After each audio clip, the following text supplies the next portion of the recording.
But one has to understand what is Ravan. In every day of our life, there are two forces operating within us. We have the Ravan principle operating, and we have the Rama principle. Or we can say that we have the saintly principle and the demonic principle. Or we can say that we have the positives and the negatives, whichever way we want to put it. And what are the positive, or what are the Rama principles? These are truth, sincerity, purity, love, bhakti, compassion, empathy, sympathy, these type of qualities. And then you have the Ravan principle of hate and greed, lust, anger, hatred, jealousy, and those things. And when these negativities are so overpowering and so overwhelming within us, it captures our mind, our thinking. And because of that, we are unable to do the correct things. If we allow our minds to be captured by hate and greed and lust and anger, what kind of person would we become? What kind of life would we live?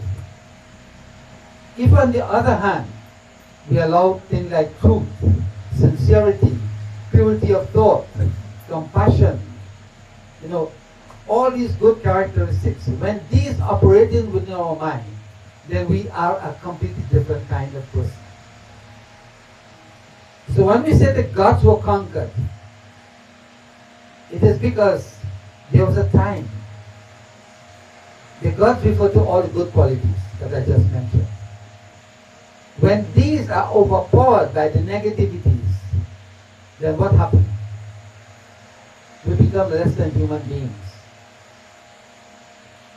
Tulsidas captures this in a very real way when he refers to the gods and to Ravan. And that is the brilliance of St. Tulsidas. So he gives us a synopsis of what took place during that time. He's saying that during that time, everybody went contrary because Ravan was in control. Nobody could sing the praise of the Lord. Nobody could read the Vedic principles or read the Vedas and the Puranas and so on. If you were found doing that, then you were held captive and so many things could have happened. So imagine a situation like that, where goodness is on the decline. And whenever you are found doing good, you are in great deal of trouble. So what kind of thing would take place during those? Imagine a scenario where over here you're not allowed to pray, you're not allowed to do good things, you're not allowed to serve the needy, you're not allowed to pray. What will become of character? Take a home, for example. If in the home, the father says, well, look, no praying here. You could go and thief, you could go and steal, you can do whatever you want. Do all the wickedness. And that is what Ravan allowed to happen. So what would happen in a society when there is that type of thing operating? So Tulsidas is telling us, he says, virtuous acts were to be found nowhere. All goodness. He says, no respect was paid to the gods, the Brahmins, the Gurus. There was no devotion to our beloved Sri Ram. He says, no sacrificial performances were made. So think of this, it says, no one would ever dream of listening to the Vedas and the Puranas. Just to listen, you can't afford. So what kind of society will that be?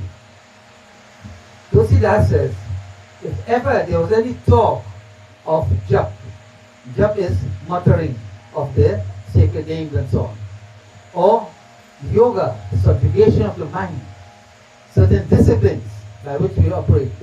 It says penance, sacrifice, He says these things could not be done.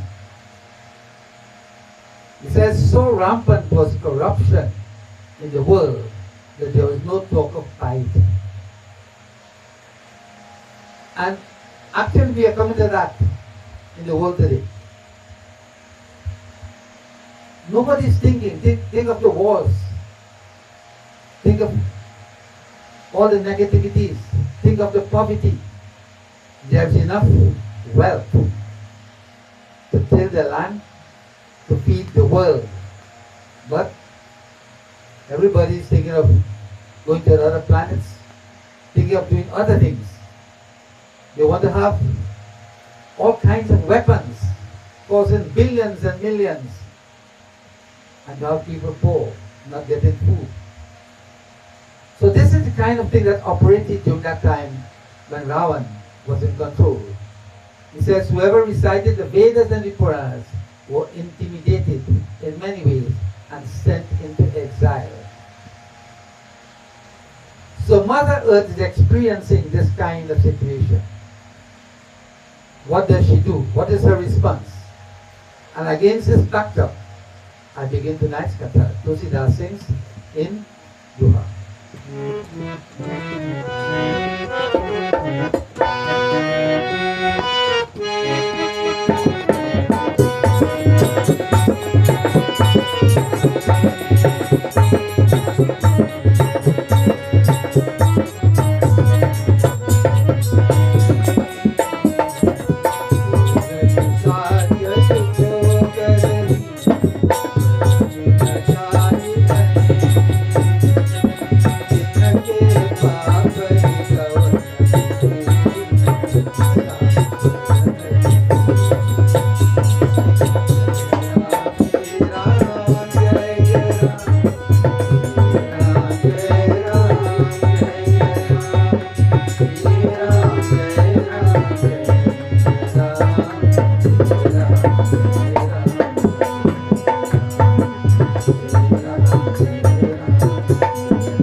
Tulsidas is telling his sadhus, he's relating this katha to his fellow sadhus.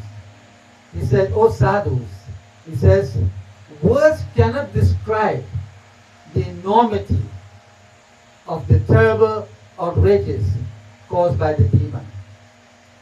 I says, "Ghor Nisacha Jokarahi." The outrages is of the demons. You can't talk about it. They have so much. They are operating so much against the goodness of the people. And he says, "Hinsa par atipriti tinake papa hikawananiti." It says, those who hold wickedness near dear to the heart, it says there is no limit to which they will go to cause harm. Think of what is happening right here in our country.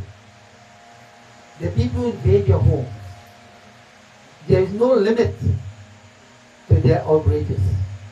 There is no limit to the extent to which they will go to terrorize your family and to take all that you have worked and earned by your sweat.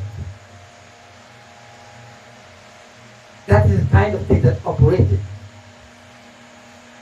We still have kathas and so on going on, yajnas and so on. But think about the times of Rawanic, when he said there must be absolutely nothing of no practice like this, religious practices.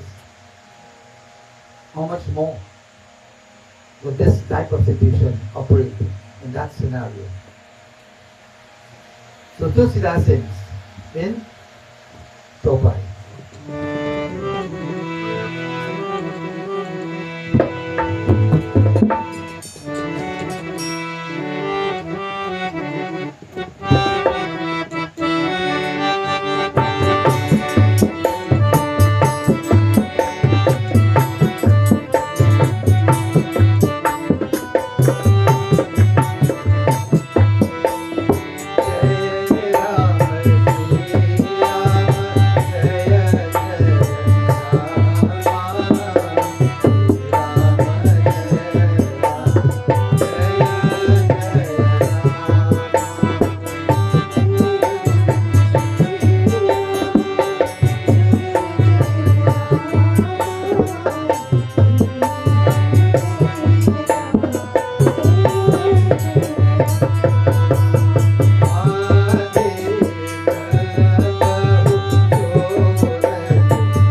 Dara,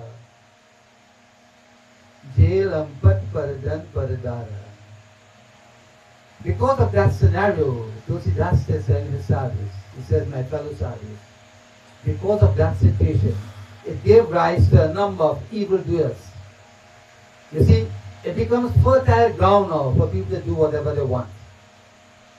And they do it without fear. Isn't that operating in today's world? We are all experiencing that. He says, thieves and gamblers, they grew in leaps and bounds.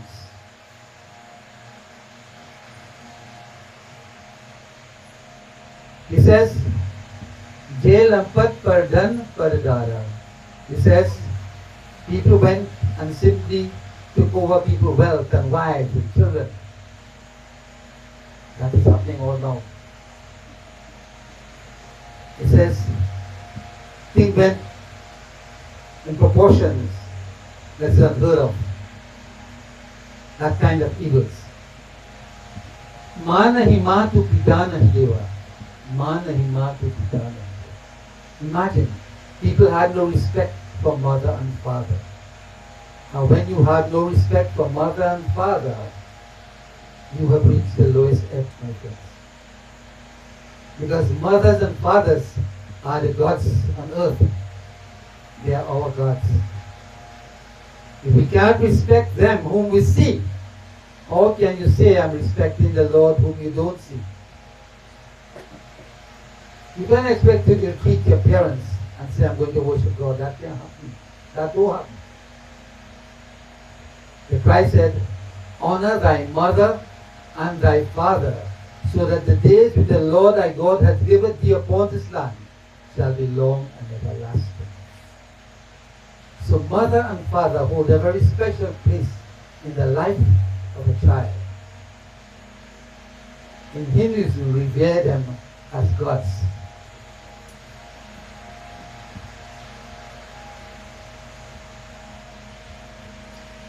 Sadhu nasana karava seva.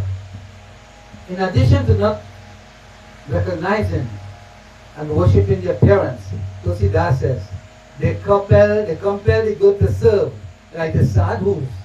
They made them work as laborers. These are the people who live noble and honorable lives and who they help to remove the darkness of ignorance by teaching and preaching. The noble teachers, they were held to ransom, and they were made to do the laborious work as everybody else. So they had no respect for anybody at all. So think of that situation. Isn't it happening today? So Ramayana is a literature of yesterday, today, and tomorrow. Time past, present, and future. Whatever we can think about is in here. Tulsidas sings in Prabhupada.